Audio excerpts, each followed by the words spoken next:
The cold in Harborside wasn't just a temperature, it was a presence, a silent witness clinging to the bones of the city like frost on cracked glass. The fog rolled in thick and heavy, consuming the outlines of the abandoned warehouse district where the body had been found. There were no street lights, only the distant hum of dock machinery and the occasional creak of rusted metal. Detective Marcus Caldwell moved through the shadows with practiced ease, his breath forming short clouds that disappeared into the night. Ahead of him, the warehouse loomed, a hulking relic of a forgotten era, its broken windows like empty eye sockets staring into nothingness. Inside, the air was eerily still, the kind of silence that presses on your eardrums and makes your skin crawl. The body lay on a slab of cold concrete encased in a crystalline shell of ice so transparent it seemed almost unnatural. Kate Frost, the city's most fearless investigative journalist, stood frozen in time, her eyes wide open as if in a moment of shock or revelation. The forensic team worked quietly, their movements cautious, as if afraid to disturb the fragile stillness.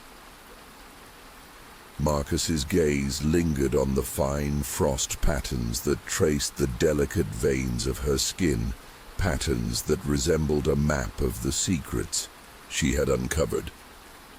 The cold was a mask, hiding the truth beneath layers of ice and silence. He knelt beside her, noting the absence of typical signs of trauma. No bruises, no cuts, no blood. But the autopsy report would later reveal a chilling anomaly. Kate had been alive for days after her disappearance, her body preserved by technology that defied explanation. Outside, the city went on, unaware of the frozen mystery hidden in its shadows.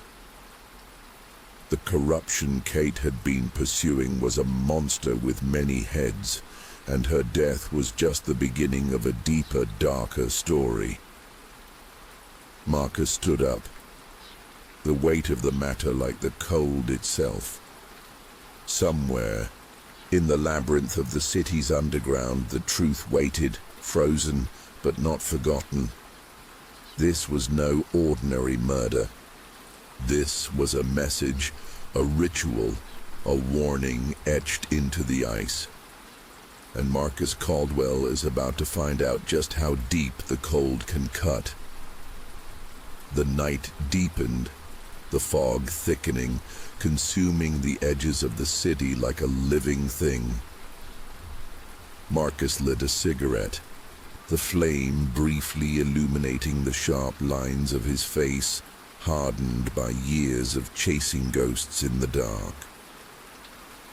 He thought of Kate, her relentless pursuit of the truth, her refusal to back down even as the shadows lengthened and the threats grew louder. She was close, too close to something the others wanted to bury beneath layers of silence and ice. The warehouse was more than a crime scene.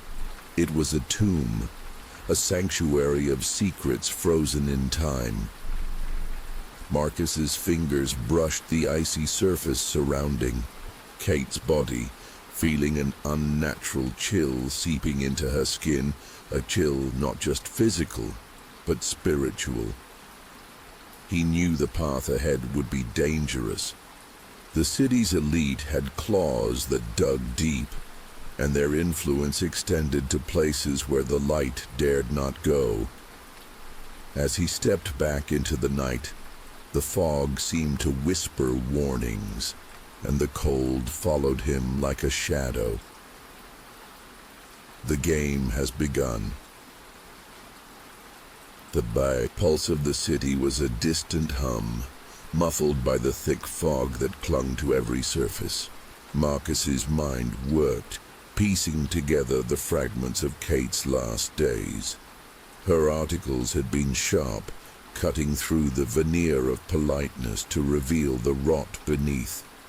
She had enemies, powerful ones, willing to do anything to silence her. The forensic report was alarming. The presence of experimental cryoprotectants in her system indicated a deliberate attempt to preserve her body, to delay death itself. This was no ordinary murder. It was a calculated act, a grotesque spectacle. Marcus lit another cigarette, the smoke curling like ghostly fingers in the cold air. He looked at the frozen figure again, feeling the weight of stories left unsaid. The warehouse held its secrets tightly, but Marcus was determined to uncover them. Somewhere in the shadows, the truth waited, cold and unyielding. He turned away, the mist swallowing his figure as he disappeared into the night, the cold following him like an inexorable ghost. Harborside awoke slowly, reluctantly shaking off the last of the night. The morning light, pale and lifeless, filtered through the thick curtain of fog, painting the city in shades of grey and blue. Marcus Caldwell stood at his apartment window, watching the people below go about their business, unaware of the frozen secret they had discovered the night before. The coffee in his cup was long since cold, as was the trail he had followed. Crime scene photographs lay spread out on the table, clinically accurate images of Kate Frost's body frozen in ice. Copies of her latest articles lay nearby, pages written with the fierce determination of a woman who knew she was approaching something dangerous. The phone rang, breaking the silence. Dr. Eleanor Shepard's voice was tense, with the kind of professional curiosity that only comes when faced with something out of the ordinary. "Detective, you need to see this. What I've discovered, it's not just a murder, it's something else." The morgue was cold. Not just cold, but bone-chillingly cold, as if death itself were breathing icy cold. Kate Frost's body, now freed from its icy grip, lay on a stainless steel table. Her skin had an odd bluish tint, but there was no sign of the decomposition that would have appeared 2 weeks after her disappearance. "Look," Eleanor pointed to the microscope where a tissue sample lay on a slide. "These are her liver cells. They're preserved, not just frozen, protected at the cellular level. Someone used an experimental cryoprotectant, a substance that prevents ice crystals from forming in the cells." Was she alive when the trial began? Marcus's question hung in the air, heavy with unspoken horrors. Yes. The marks on her wrists and ankles indicate she was tied up, and the levels of stress hormones in her blood. She was conscious, at least at the beginning of the process. Marcus felt the cold of the morgue penetrate deeper, reaching the place inside where the memories of his sister, found under the ice of the lake so many years ago, were stored. The same bluish tint to her skin, the same wide eyes, as if they had seen something beyond comprehension. "There's one more thing." Eleanor handed him a test tube of clear liquid. "This is the cryoprotectant. I checked the databases. This compound is not registered with any pharmaceutical company. This is an experimental drug that should not exist outside of laboratories." Marcus took the test tube, feeling its coldness even through his gloves. Where could it have come from? There's only one place in the city that could have developed such technology, the Cryos Research Center. Officially, they're cryopreserving tissue for medical purposes, but there are rumors of more exotic experiments. The name Cryos was familiar to Marcus. It had appeared in Kate's recent articles, linked to suspicious funding from the city council. The threads were beginning to weave into a pattern cold and sinister. After leaving the morgue, Marcus headed to the Harborside Chronicle office where Kate worked. The office was a buzz of voices and keyboards, life going on despite the empty desk in the corner where the city's most fearless journalist had once sat. Jason Hayward, Kate's former partner, looked haggard, with dark circles under his eyes and a nervous tic that made him constantly adjust his glasses. He flinched when Marcus said his name, as if he had been expecting and dreading this visit. Detective Caldwell. I knew you'd come. Everyone's talking about how Kate was found. They were sitting in a small cafe across from the newsroom, a neutral territory where the noise of the customers created the perfect curtain for a confidential conversation. Jason held his coffee cup in both hands, as if trying to keep warm. What was Kate working on before she disappeared? Marcus watched Jason's every move, every change in his face. Officially, an investigation into corruption in the city council related to the distribution of research grants. But in reality, she dug deeper. She found a connection between Cryos and a series of disappearances of homeless people in the port area. Jason spoke quietly, looking around frequently, as if he were afraid they were being overheard. She believed that Cryos was conducting illegal experiments on humans, that they were being carried out by some secret group calling themselves the Lazarus, wealthy people obsessed with prolonging life at any cost. Why didn't she go to the police? Jason's bitter laugh was the answer. She tried. But when your suspects fund half the city's budget, including the police department, who's going to listen? Marcus felt a chill run down his spine, not from Jason's words, but from the knowledge that they were true. Harborside had always been a town where money spoke louder than truth. What happened the night she disappeared? Jason looked down. We were supposed to meet. She had some new information, something that could change everything, but she didn't show up.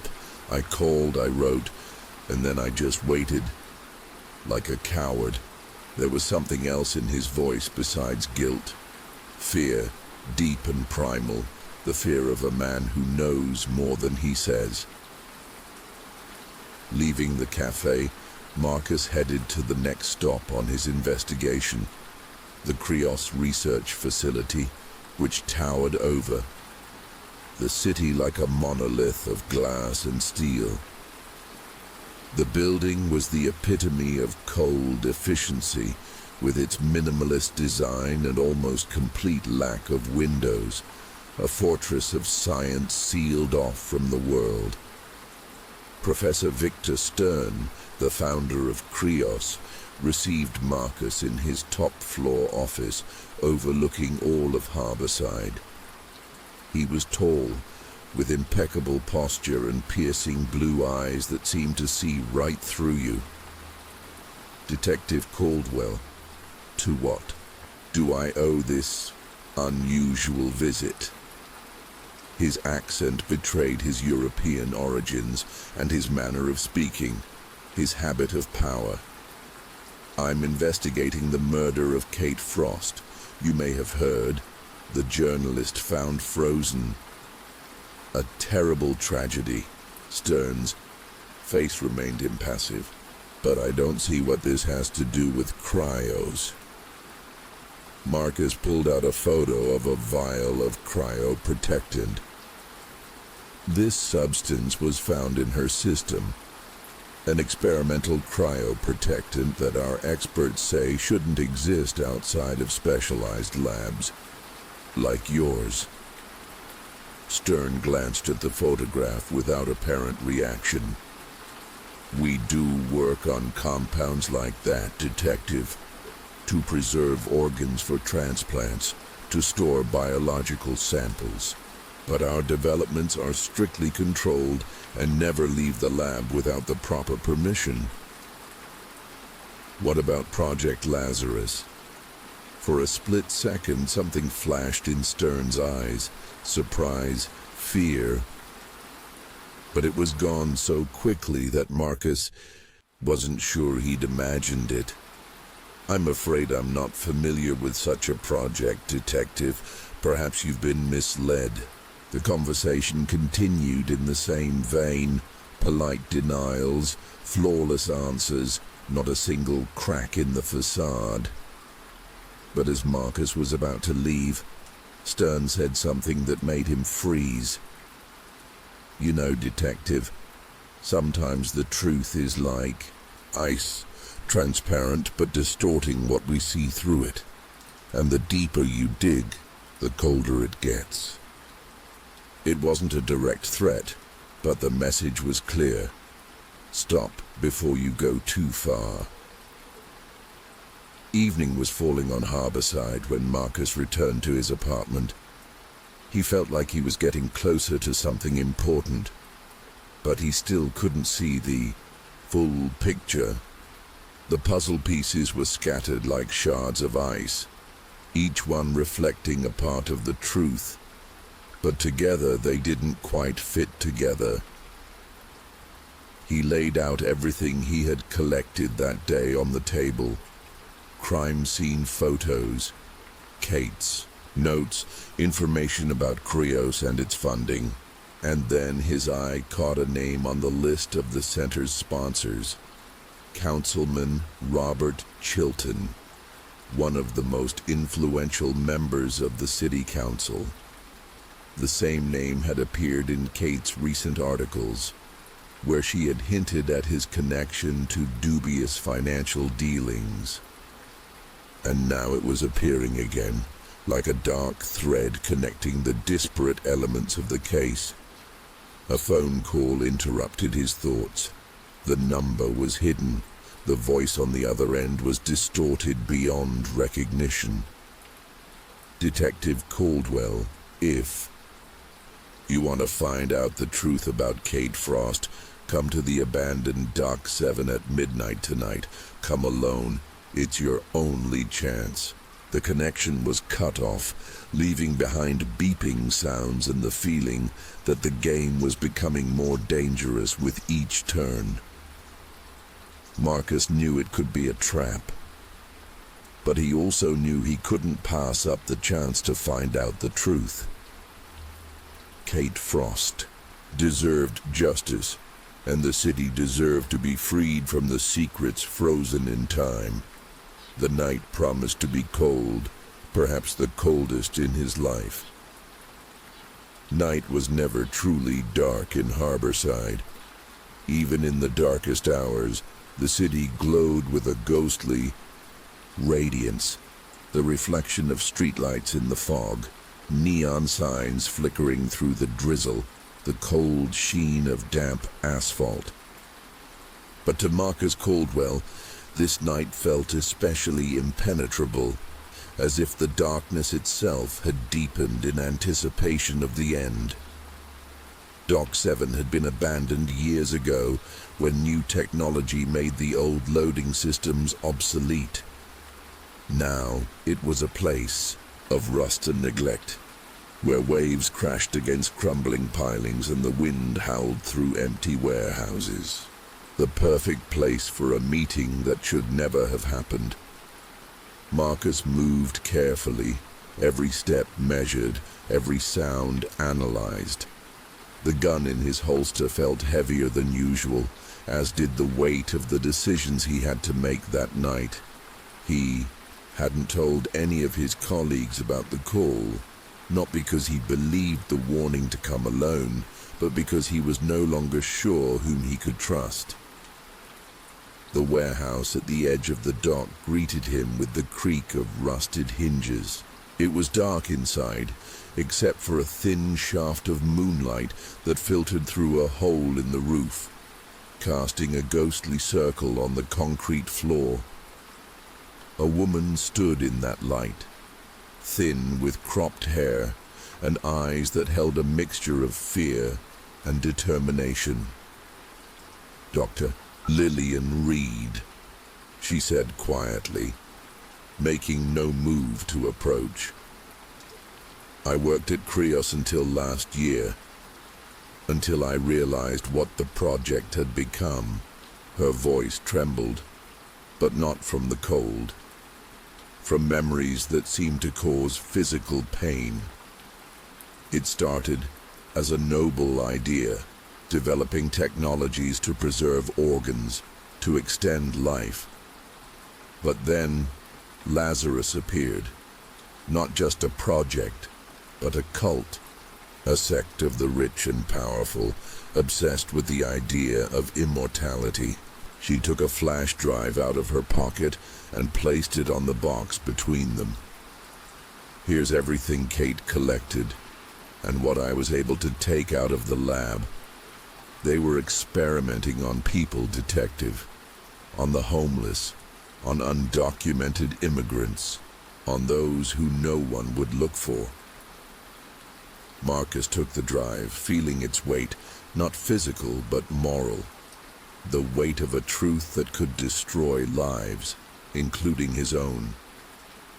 Who killed Kate? Lillian looked down. Jason Hayward. But it's not as simple as it seems. He was one of us. Infiltrated Lazarus at Kate's request to gather evidence, but they found out, and they gave him a choice.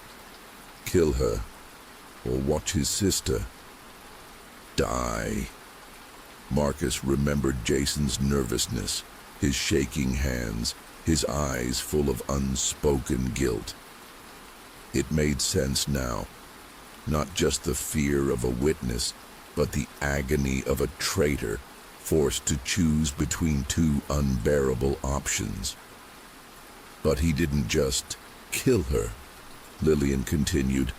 He used an experimental cryoprotectant to slow her death. He hoped to find a way to save her, to gather enough evidence to destroy Lazarus once and for all. But time was running out. A sudden noise made them both freeze. The creak of a floorboard, the rustle of fabric, sounds that could not have been made by wind or rats. "They were watching me," Lillian whispered, her face twisted in horror. "They knew I was coming to you." Marcus reached for his gun, but it was too late. Figures emerged from the darkness, surrounding them. Among them, he recognized his partner, Detective Eric Sanders, the man he had trusted with his life countless times. "I'm sorry, Marcus," Sanders said, almost sincere, "but you're digging too deep. Some secrets are meant to stay buried." A chill ran down Marcus's spine, not from fear, but from the realization of the scale of the betrayal. The corruption had reached deeper than he could have imagined, entangling even those who were supposed to uphold the law. "Where's Jason?" Marcus asked, buying time, assessing the situation, looking for a way out that didn't seem to exist. "Mr. Hayward has done his part." A new voice, cold and distant, came from the man who had stepped into the circle of moonlight. Professor Victor Stern looked different than he had in his sterile office. More alive, more dangerous. As did Miss Frost, as did you, detective. Маркус почувствовал укол в шею, быстрый, почти безболезненный. Его тело мгновенно отяжелело. Мысли стали вязкими, как потока. Последнее, что он увидел перед тем, как тьма поглотила его сознание, было лицо Лилиан, искаженное страхом и сожалением. Холод. Пронизывающий, абсолютный холод, проникающий в каждую клетку тела, замедляющий мысли, останавливающий время. Маркус плыл в этом холоде, как в бескрайнем океане, не чувствуя ни боли, ни страха, только странное отстраненное осознание собственного существования. Образы приходили и уходили. Лицо сестры, найденной подо льдом много лет назад. Кейт Фрост, застывшая в своем кристальном саркофаге. Джейсон с его дрожащими руками и глазами, полными вины. Все они были связаны нитью холода, протянувшейся через годы и судьбы. Сознание возвращалось медленно, неохотно, словно выныривая из глубин замерзшего озера. Маркус открыл глаза и увидел белый потолок, стерильные стены, медицинское оборудование. Он был привязан к столу, руки и ноги зафиксированы ремнями, тело опутано проводами и трубками. «С возвращением, детектив!» Голос Штерна звучал почти ласково, как обращение врача к пациенту. «Вы оказались удивительно устойчивы к нашему препарату. Большинство субъектов остаются без сознания гораздо дольше». Маркус попытался заговорить, но горло было сухим, язык не слушался. Штерн поднес к его губам стакан с водой, позволив сделать несколько глотков. «Где я?» Слова вырвались хриплым шепотом. «В сердце Криоса, в месте, которое официально не существует». Штерн обвел рукой помещение, лабораторию, заполненную оборудованием, назначение которого Маркус мог только догадываться. «Здесь мы раздвигаем границы возможного, детектив. Здесь мы побеждаем саму смерть». Он подошел к стеклянной стене, отделявшей лабораторию от соседнего помещения. За стеклом Маркус увидел ряды капсул, похожих на саркофаги. Каждая подключена к системе трубок и мониторов.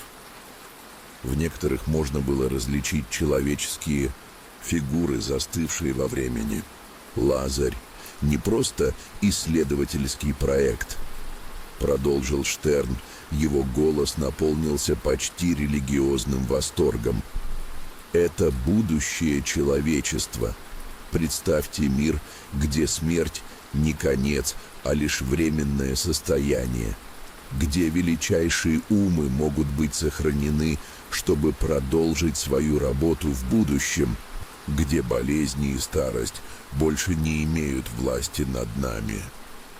Маркус смотрел на капсулы, и холод внутри него становился глубже, острее. Он понимал, теперь это не просто эксперименты, не просто преступления. Это была извращенная вера, культ, построенный на страдании и смерти. Вы убиваете людей. Каждое слово давалось с трудом, но он должен был это сказать. Вы не побеждаете смерть. Вы превращаете жизнь в нечто хуже смерти. Штерн улыбнулся, снисходительно, как взрослый улыбается непонимающему ребенку. Progress always requires sacrifice, detective. Every great breakthrough in human history has been paid for in blood. We are simply honest in our pursuit. The lab door opened, and Jason Hayward walked in. He looked different, calmer, more collected, as if he had made a decision that freed him from the burden of doubt. "Everything is ready, Professor." His voice was flat, emotionless. "The cooling system is activated." Stern nodded. "Excellent. We can begin the procedure." Jason walked over to the table where Marcus lay. Their eyes met, and the detective saw not the emptiness he expected, but a hidden fire, a carefully controlled rage. "I'll do it myself," Jason said, not taking his eyes off Marcus. "He deserves special attention." Stern paused, then nodded. "As you wish. I'll check the capsule's preparations." As the door closed behind the professor, Jason leaned closer, his voice barely audible as a whisper. "Listen carefully, Detective. We don't have much time. I didn't betray Kate. I tried to save her, but they were faster. Now I can only save you and the truth she found." His hands moved quickly, loosening the straps, turning off the sensors. "The flash drive Lillian gave you is the key. It not only contains evidence of Lazarus's crimes, but also access codes to their system. I have loaded a virus that will destroy all their data, all their research. But someone has to activate it from within the system." Marcus began to understand. Jason was not a traitor. Or more accurately, he was a double traitor, playing the most dangerous game of all. "Why are you helping me?" Jason chuckled bitterly. "Because I'm already dead, Detective. I was the first Lazarus test subject, a volunteer who believed in their ideals. They froze me, thawed me, studied the results. Now my body is breaking down, a side effect they didn't foresee. I have days, maybe hours left." He helped Marcus sit up, supporting his weakened body. "I couldn't save Kate, but maybe I can fix some of the evil I helped create." The plan was simple and desperate. Jason distracts the guards. Marcus gets into the server room, activates the virus. The chances of success were minimal, but there was no choice.